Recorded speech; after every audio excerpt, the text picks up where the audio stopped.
rasanya Jokowi mengajak Fahri Hamzah untuk berdiskusi itu bullshit. Yang adalah dia ingin memberikan fasilitas sebanyak mungkin kepada teman-teman koalisinya, kepada orang yang ingin bersahabat dengannya, kepada orang yang barangkali ingin menjadi pelindungnya dan lain sebagainya, atau menjadi pion-pion dia di pemerintahan berikutnya. Bisa jadi Fahri salah satu kandidat menteri Menteri Prabowo, karena itu penting bagi Jokowi untuk berbaik-baik dengan Fahri Hamzah. Kelihatannya begitu bro. Apalagi kemudian muncul isu kalau Fahri Hamzah mau ke Golkar. Dan Golkar kita tahu ketuanya adalah proksi Jokowi.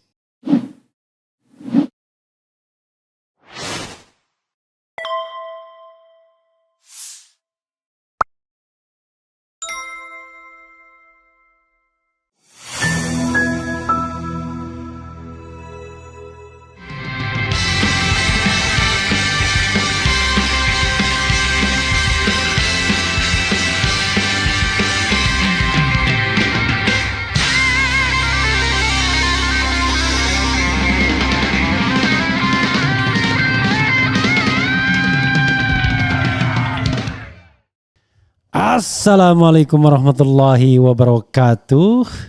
Sobat RH sekalian, jumpa lagi kita di channel yang keren ini. Keren cadas. Ya Sobat RH sekalian, saya tertarik dan tergelitik dengan berita ini ya. Soal Fahri Hamzah yang melepas Jokowi di Halim Perdana Kusuma. Serius nanya, kok bisa Fahri Hamzah melepas Jokowi di Halim Perdana Kusuma? Apa kapasitasnya? Apakah kapasitasnya sebagai mitra koalisi? Di sampingnya ada Bahlil. Oke lah kalau Bahlil karena masih menjadi menteri walaupun juga ketua umum partai politik. Tapi rupanya sahabat daerah sekalian, tidak hanya melepas, Fahri juga ikut dalam kunjungan ya. Mungkin nebeng pesawat ke presiden, benar juga ya. Benar juga yang dilakukan Fahri Hamzah, berpihak pada kekuasaan sehingga bisa menikmati kekuasaan. Dan kabarnya mau melipir pula dia ke partai Golkar. Mungkin dia bosan dengan partainya yang tidak punya prospek ya. Jadi sahabat daerah sekalian, berita tentang Fahri Hamzah hari ini, sebagaimana diberitakan FIFA.co.id, penampakan Fahri Hamzah ikut melepas Jokowi kunjungan kerja di Halim Perdana Kusuma. Untung dia tidak bungkuk walaupun agak membungkuk sedikit ya. Kemudian ada lagi berita Istana jelaskan ya kenapa Fahri Hamzah bisa ikut. Lalu juga ada cerita mengenai Fahri Hamzah yang rencananya akan pindah ke Golkar. Mungkin dia tahu tidak ada peluang di partainya untuk maju ya, dia tinggalkan rekan atau sohibnya Anies Mata atau dia bubarkan partai politik ya, we don't know exactly ya. Jadi sahabat daerah sekalian, saya udah bilang kalau membentuk partai dengan ketokohan yang tanggung berat ya. Anies saja agak ragu-ragu, tapi Fahri dan Anies Mata begitu nekat dia membentuk partai politik, padahal popularitas ya tanggung-tanggung saja. Orang kenal tetapi tentu berbeda ya dengan Anies yang mantan calon presiden ya. Ini ada Bahlil ungkap rencana politik Fahri Hamzah sedang proses masuk Golkar. Bahlil _2, Fahri Hamzah mau masuk Golkar sudah negosiasi. Luar biasa. Istana jelaskan alasan Fahri Hamzah ikut kunjungan kerja Jokowi ke NTB ya. Jadi ini juga menjadi persoalan ya. Coba kita bacakan komentar atau kita bacakan dulu. Istana jelaskan alasan Fahri Hamzah ikut kunjungan kerja Jokowi ke NTB ya. Keren cadas memang Fahri Hamzah. Luar biasa ya. Gak ada matinya ya. Termasuk juga ada cuitan dia tahun berapa itu. Lihat gak ada ya. Cuitan dia kemudian tiba-tiba dia berubah ya. Cuitan dia di tahun 2019 yang mau kritik Presiden Jokowi dan SMK. Sebagaimana dilansir oleh FIFA ya, Istana jelaskan alasan Fahri Hamzah ikut kunjungan kerja Jokowi ke NTB. Deputi Bidang Protokol Pers dan Media Istana Sekretariat Presiden Yusuf Maulana menjelaskan kenapa ada Wakil Ketua Umum Partai Gelora Fahri Hamzah saat Presiden Joko Widodo melakukan kunjungan kerja ke Nusa Tenggara Barat NTB pada Senin 23 September 2024. Presiden Jokowi berangkat melakukan kunjungan kerja dari Pangkalan TNI AU Halim Perdana Kusuma menggunakan pesawat kepresidenan Indonesia 1. Tampak Fahri Hamzah yang memakai baju batik lengan panjang menyambut kedatangan Presiden Jokowi dengan bersalaman sambil tersenyum. Beliau Fahri Hamzah adalah putra daerah Nusa Tenggara Barat dan diundang juga oleh PT Aman Smelter, kata Yusuf saat dikonfirmasi wartawan pada Senin 23 September 2024. Ya, nanti kita bahas ya. Diketahui Fahri Hamzah merupakan mantan wakil ketua DPR RI. Menurut dia, Fahri Hamzah ketika menjadi pimpinan DPR RI salah satu yang mendorong program hilirisasi. Sehingga kata dia Presiden Jokowi perlu berdiskusi dari tokoh daerah NTB tersebut. Luar biasa. Bapak Presiden juga ingin mendapat masukan dari tokoh daerah terkait pembangunan di daerah, ujarnya. Allahu Akbar, tinggal berapa hari lagi coy.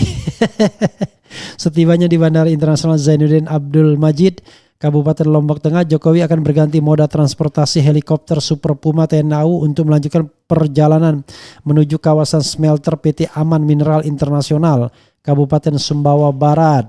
Ya, Presiden Jokowi akan melakukan peninjauan sekaligus meresmikan smelter tembaga dan pemurnian logam mulia PT Aman Mineral Internasional Tbk, jelas Yusuf. Setelah peresmian, Presiden Jokowi akan kembali ke Bandara Internasional Zainuddin Abdul Majid, Kabupaten Lombok Tengah untuk melakukan perjalanan menuju Provinsi Jawa Timur dan melanjutkan kegiatan kunjungan kerja berikutnya.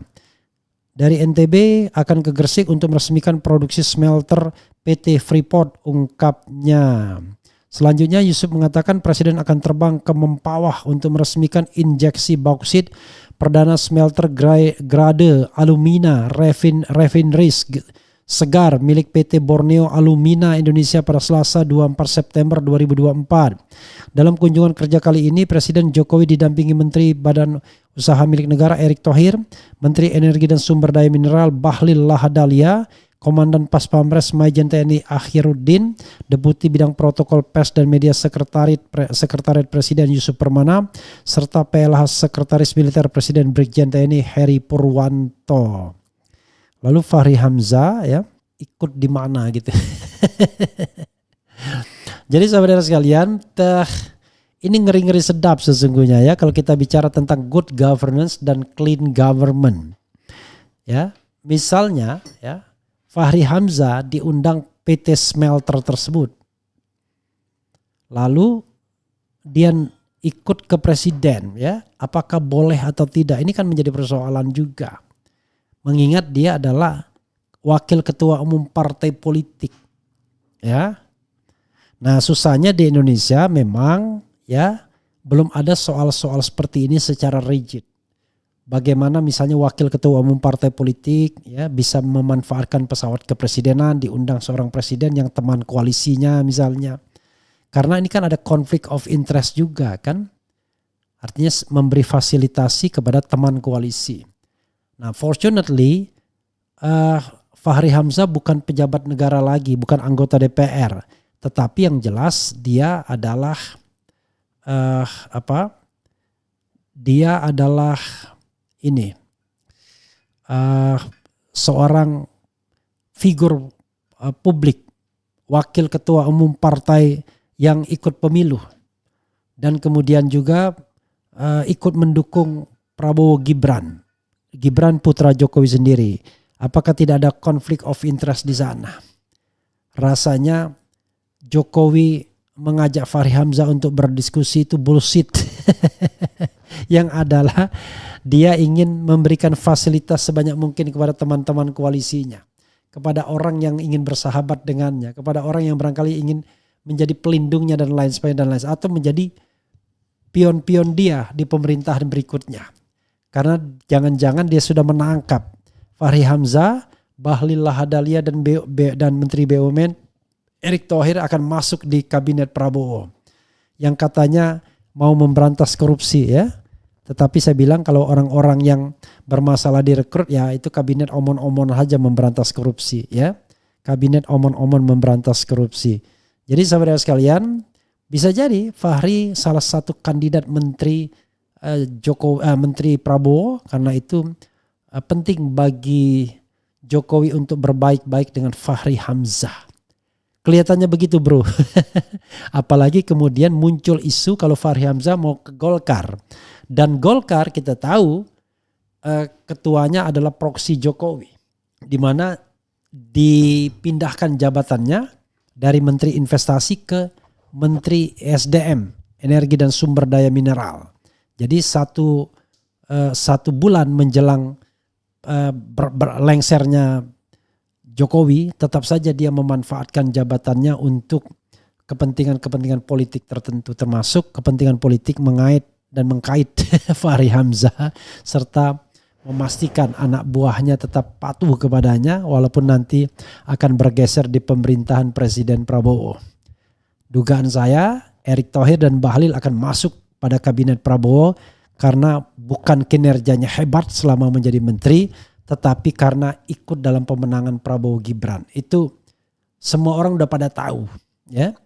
Erick Thohir ikut mendukung Prabowo Gibran, demikian juga Bahlil ikut mendukung Prabowo Gibran.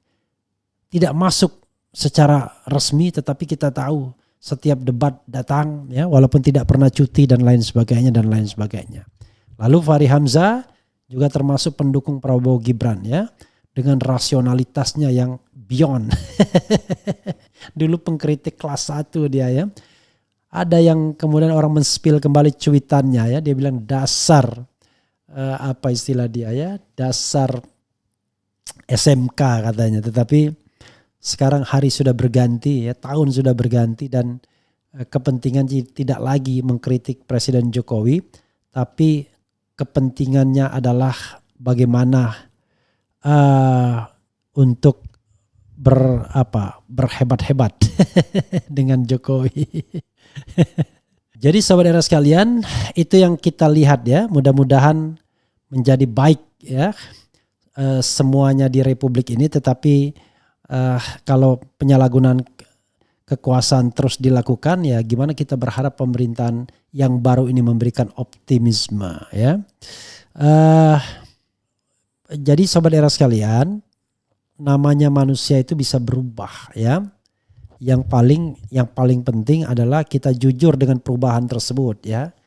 Bukan karena perubahan tersebut karena uang dan kekuasaan, ya. Kalau saya insya Allah jujur, ya. Anda percaya atau enggak itu hak Anda, tetapi one thing for sure, saya bukan karena dipecat atau diberhentikan langsung mengkritik, bukan. Karena saya mengkritik makanya saya diberhentikan. Beda dong. Tapi itu untuk komisaris utama, dan itu pun sudah berlangsung selama 5 tahun, sudah enough. Tetapi untuk jabatan sebagai staf khusus Mensesnek saya berhenti, saya mengundurkan diri hanya 4 bulan karena tidak cocok, ya, tidak cocok dengan Menteri Pratikno yang akhirnya saya tahu masuk kolam juga akhirnya pada periode kedua, ya. Awalnya cukup idealis, tapi yang kedua ceklah ya. Kalau nggak cek dianya, cek anaknya lah, ya. Jadi saudara sekalian, itu yang harus kita pahami, ya. Berani mengatakan benar, ya, walaupun resikonya barangkali Anda tidak disukai atau dimusuhi. Itulah namanya perjuangan, ya. Dimusuhi orang-orang fasik, orang-orang yang menggarong uang negara jauh lebih baik daripada dimusuhi orang-orang yang tulus dan ikhlas, ya. Walaupun hidupnya barangkali tidak berkecukupan. Ada seorang aktivis yang baru saya datangi, ternyata rumahnya masih ngontrak padahal sudah sangat senior. Jadi itulah dinamikanya, ya. Sementara yang lain yang bergelimang harta, kekuasaan, ya, kemudian cari-cari proyek dan lain sebagainya. Saya hanya ingin berbicara benar, bukan bicara benur, ya. And then I have no problem with Fahri Hamzah. Jadi saya menjadikan Fahri Hamzah Qodari itu sebagai sebuah fenomena. Karena begini, Fahri dulu sangat mengkritik Jokowi, tapi sekarang protector of Jokowi. Nah, beda dengan temannya yang yaitu Fadlizon. Fadlizon pengkritik Jokowi kelas berat, tapi sekarang karena konstelasi politik berubah dia diam saja. Ya lebih mending daripada balik 180 derajat. Dari pengkritik kelas wahid menjadi pelindung kelas wahid juga. Itu yang jadi masalah ya. Jadi tidak ada kaitannya dengan suka tidak suka, benci tidak suka, benci tidak benci. Tapi ini kita berbicara fakta politik. Dan itulah politik. Mau diapain lagi coba ya. Kita mengkritik langsung di ban kita di televisi miliknya. Luar biasa. Ya itulah ya. Wassalamualaikum warahmatullahi wabarakatuh. Keren, cadas, cia.